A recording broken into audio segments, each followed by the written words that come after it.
will see. Cheers. You all know who the hell I am.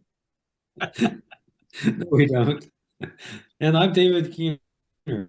And tonight is Happy Hour on the Hourlings podcast project.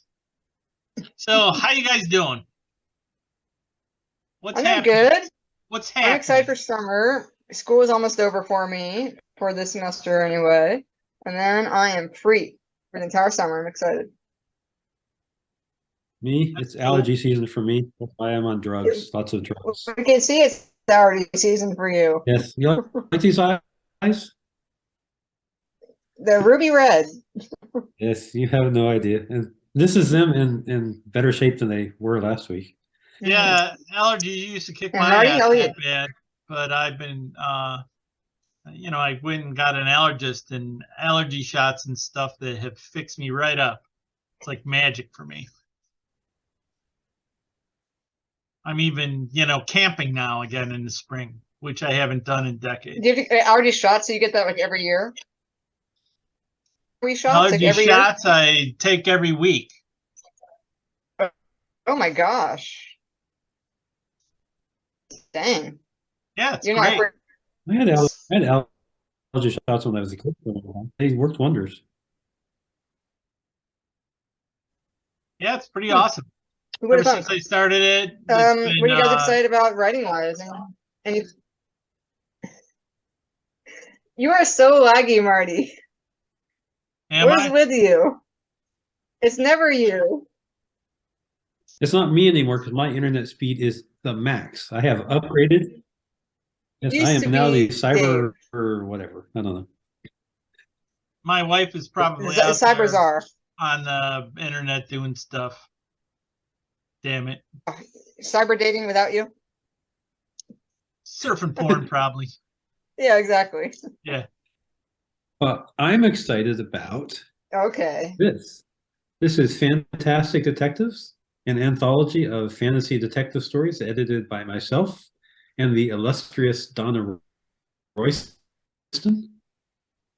This is our second anthology, and it contains 13 stories of magic and mayhem. Check it out. It's on sale now in ebook and trade paperback, and will shortly be out in hardcover as well. He paid $50 for that airtime advertisement, by the way. What? Now, Dave, I've heard you call Donna the illustrious Donna Royston twice now, and so I'm wondering, like, how does one earn the title illustrious? And is that a capital I? It's not a capital I, but I'm one of those people. If you notice, her name comes first on the anthology. I tend to be the type of person. I want to make sure that everybody involved gets credit. I make sure the cover artist gets a credit inside. I make sure the copy editor gets credit inside. I make sure my co-editor always gets mentioned. We both did editing. She does the copy editing, and then I also manage the project and manage most of the relationships with the writers and stuff. But I always put my co-editors first because I don't need to be that jerk that always needs to be like a bigger font or something. A bigger and I want to make sure I share the spotlight with other people. So I always make sure I mention, we did a lot of work to get this out, and so it's always like the illustrious or some. Dave, you're bragging about being humble there.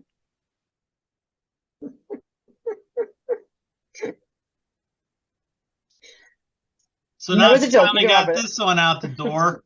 Where's Forever House? That's coming next. I haven't forgotten about that. It may have fallen apart on me, but God damn it, I'm going to get that anthology out. Nice.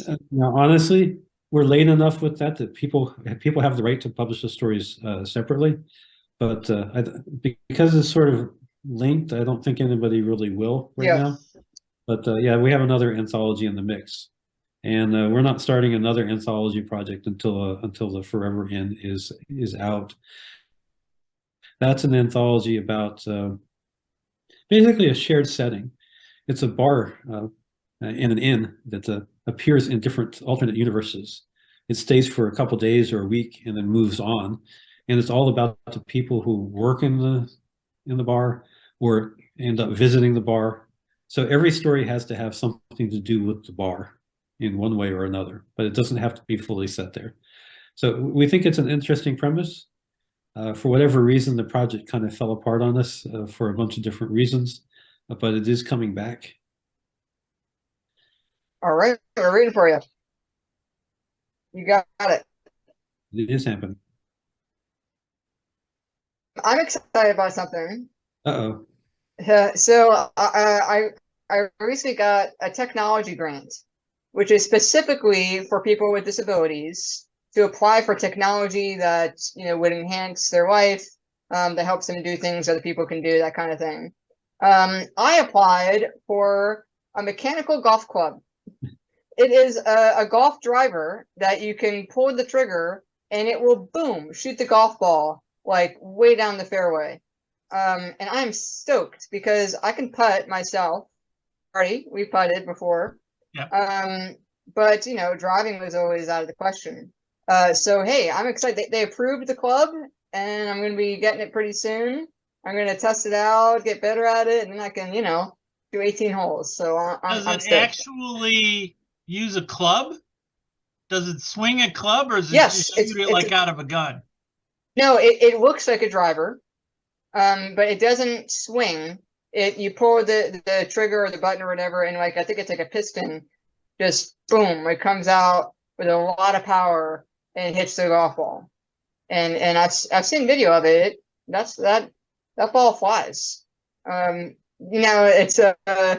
It's going to be interesting chipping with a driver or with a putter, but I'll cross the bridge when I get to it. So I'm excited, and hey, I'm blessed that they gave me that grant. So yeah. A new frontier goes down. Yes, we should try that out sometime. It'd be fun. I've never actually played a What round of else? golf. Well, You want to be the first with me? It would be laughable. I'm not even sure I would be able to get a ball in the air. Well, that'd be you and me both, since I'm just I have getting a the ropes of solution this for thing. you. What you do is you play best ball. So you get a group of people. Whoever hits the ball the best, you all play the next shot from there. That's funny. It's for bad players. Well, it comes from my only experience ever playing golf. my only requirement is that nobody says to me, "Hey, Shay, what's your handicap?" Ouch. Over and over again. You get a royal greeting. Yeah. So once upon a time, I was part of a company, a consulting company that the parent company decided to dissolve. Mm-hmm. And they had warned us in advance, and so we got like a 6 month severance. I already had a job lined up that I was starting the next week. So there was 3 of us. We were looking at this like, well, we've just collected a free 6 months of salary, and we all have jobs lined up. What do you do on a day like this? And somebody said, well, you go play golf. And I'm like, well, I've never played golf in my life. And they were like, who cares? It's all about the drinking. So we went and played the one and only round of golf I've ever played in my life, and we were awful, which is why we played best ball. And we did a lot of drinking, so it really didn't matter.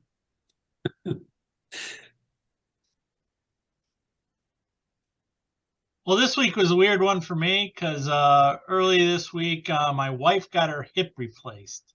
Mm. And it didn't go as well as expected. Oh.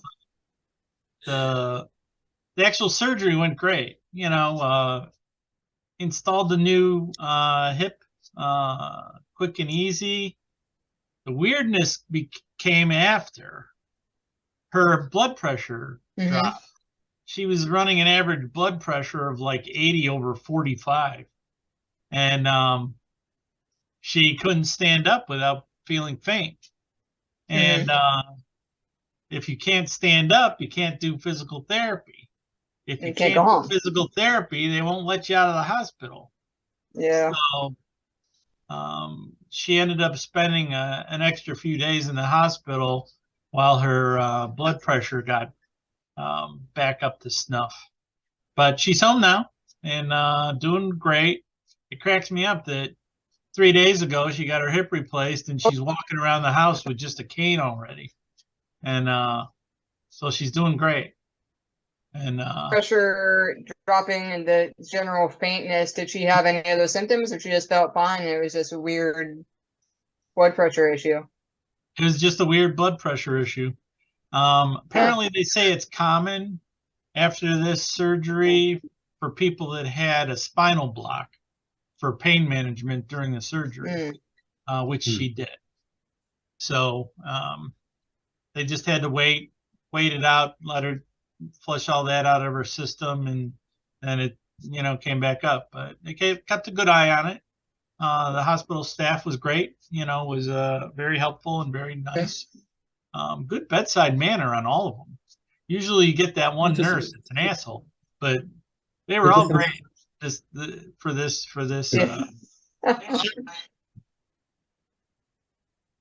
Well, good news. Yeah. To me, it just sounds like she got off to a slower start than expected, but looks like she's at the races now. Yeah, she's going to be kicking my butt real soon. Is a hip surgery? They knock you totally out for that, right? That's not local. Yes, it is. That's a major operation. Okay. Yeah, it's a big operation. You don't want to be waking up in the middle of that. Right. It's it took about 2 hours for them to do the whole thing. The X-rays are spectacular. It's crazy, the new device. It looks like nice. a Cylon in there. Well, you guys can be cyborgs together now. That's right. Hey, you'll never be as cyborg as me. I just keep all my metal on the inside. I got the will to prove it. Yeah. Exactly. That's the difference between us. No, we're losing Marty. We can't. Oh, there you go. You're back. It's really weird. You guys are lagging for me. It's like probably a problem with my connection tonight. And because I'm recording, I hope it doesn't hose the whole thing.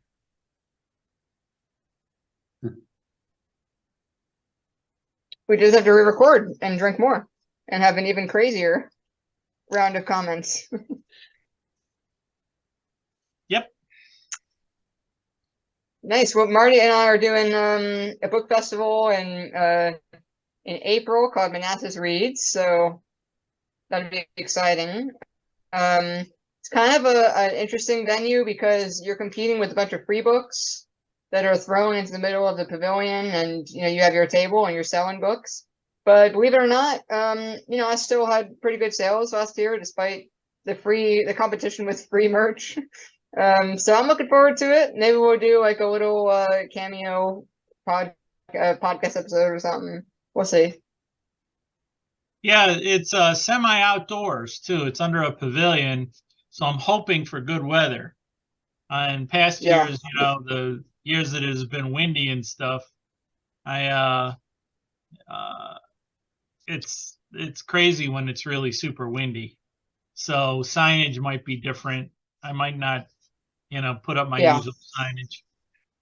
And but it should be good.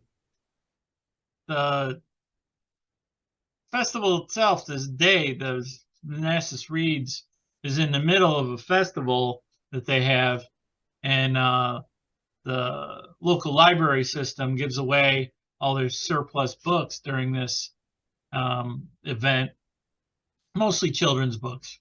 And the interesting thing is I have had good sales at this on several occasions in the past, and it's usually parents who are there with their children walking around, and suddenly they realize, hey, there's something here for me. So I keep wanting to go back because it's a nice event. Only Marty's books are not free. Not my books. Yeah, one year a little kid came running up and was looking at my books, and he picked one up and he really liked the cover and he ran off with it. because he thought all the books were free. Oh, little guy. Did you Yeah, catch him? well, his dad snagged him and dragged him back and made him give me the book back. That's funny. And then his dad bought a book, so that's good. Oh, well, there you go. It all worked out. Yeah. The Very kid helped you nice. sell a book. Boy, I think my Well, look internet at it. connection really is unstable. Just like my mental condition. Yeah. You're both Yep, right. mine too, but that's from lack of sleep for me. Yeah. Hopefully, I'll sleep like a rock tonight. I recently got into model airplanes. So I ordered a bunch of sets, and my friend and I are doing them together, and it's really fun because you got the fighter jets from all different eras. You got the commercial planes, the like real old World War I planes and stuff like that. So I'm having a fun time just reminding myself of all these different aircraft, and then actually putting it together and getting my Warhammer paint out. Oh, Painting the planes and all. So I'm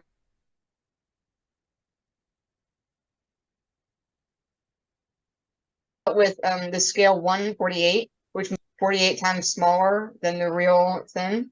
Yeah. But like I can't even, it wouldn't even fit on the screen. And I was like, I don't know, man, if I want to do like more than 2 of these, like I don't know where I was gonna store them.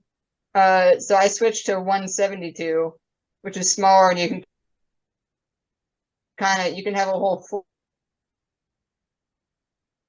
which is like a lot better. airplanes, you have to hang from the ceiling. Man, you could do that like a B-36, like a big bomber.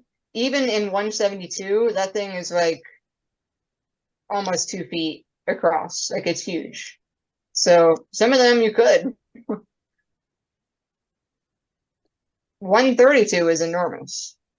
So I went through a battleship phase when I was a kid, where I built all these battleships because they were nice and intricate models and stuff. Yeah. And then after a while, I got bored with that because I built all the battleships and stuff that I wanted.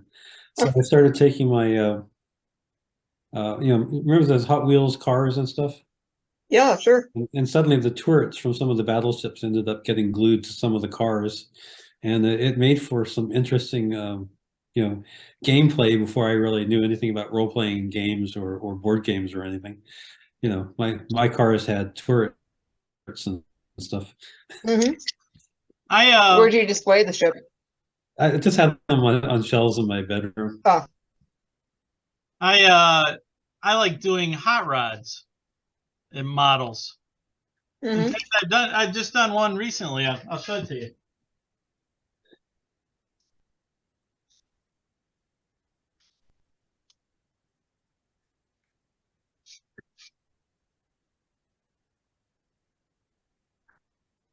This one is known as the Paddy Wagon. Boy, the top's That's dusty. awesome. I suck. But yeah, it's a hot rod. Hey, Yeah. you bought that or made that? I bought it, and assembled it. It came disassembled. See, I actually collect those sandstone castles. I'm big into castles. Cool. I didn't know there were castle models. Sure. You don't really put them together. They come, Yeah, they come complete. they're basically sculpted. Yeah. I'll show you one. Since we're doing show and tell. Hobbies. Hobbies. And I also do Robots. Yes. Definitely love robots. The Hourlings and their toys, right? Here's one I just got. It's from Silent Running. It's the robot Huey. No eyes, just legs. Yeah, fun fact. this is the actual replica of the robot from the movie.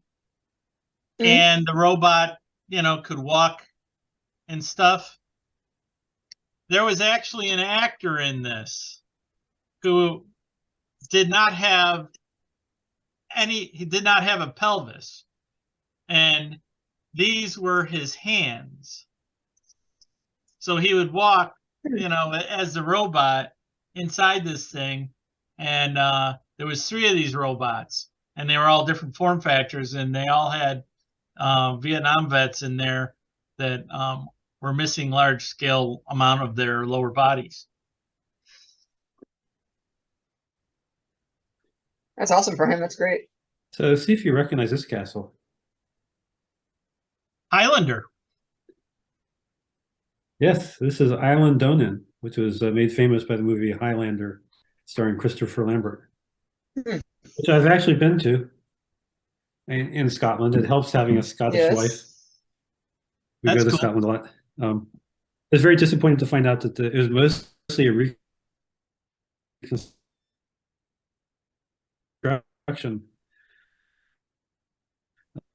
Most of the castle was actually destroyed in World War II, and so scale. This is a Stokesay castle. Another real historic castles. Yeah, castles are part of fantasy as far as I'm concerned. Sure. But they're also a part of military history. How many do you have? Of these castles, I have about 10. Nice. Plus, I think I have one of the David Wintergreen cottages as well. Where are they displayed? On your shelf? Yeah. I actually have a glass cabinet that these are in. Ah, very nice. Treasure. Yep, the Hourlings and their toys. So what do you guys got going this week? What's the next thing on your agendas?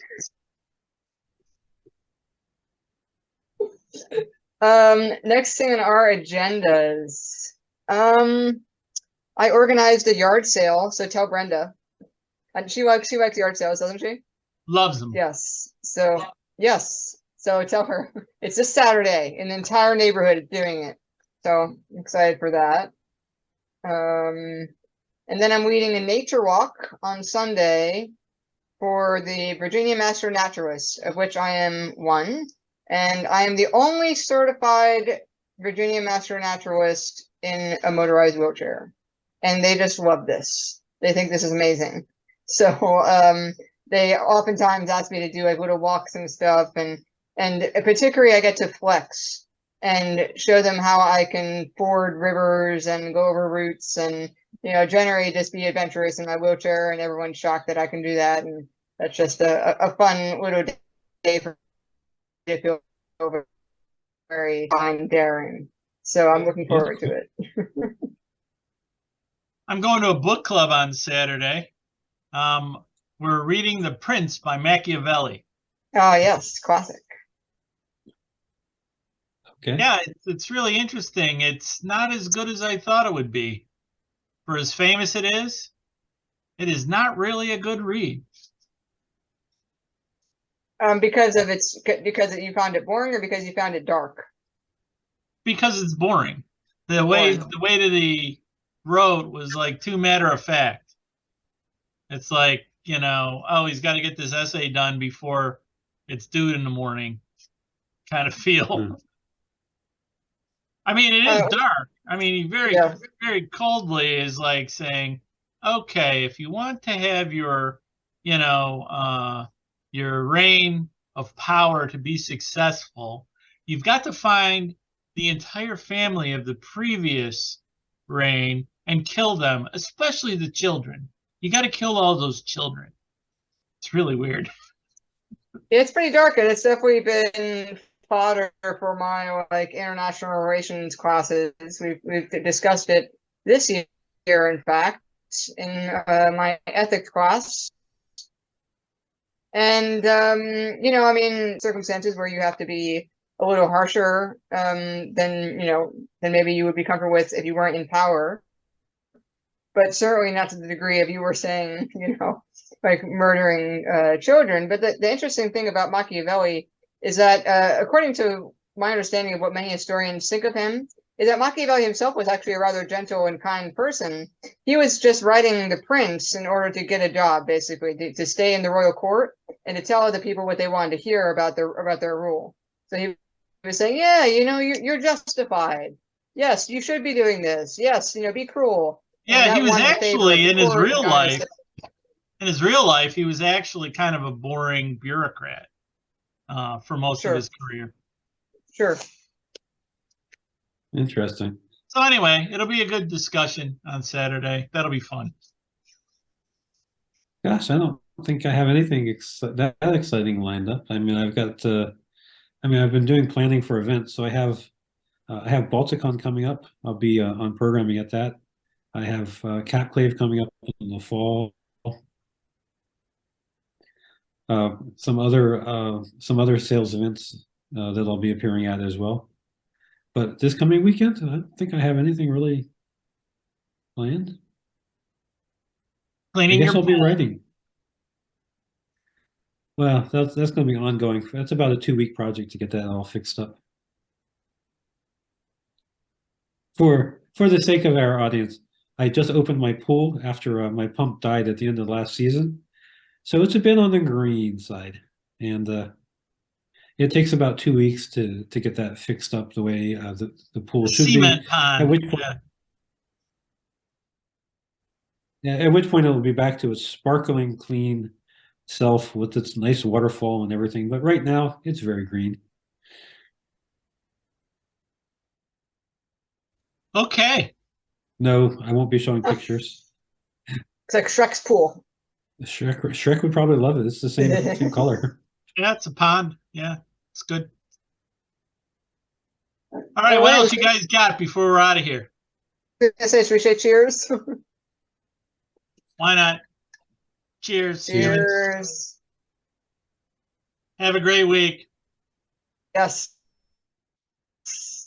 Take care. That's it for us.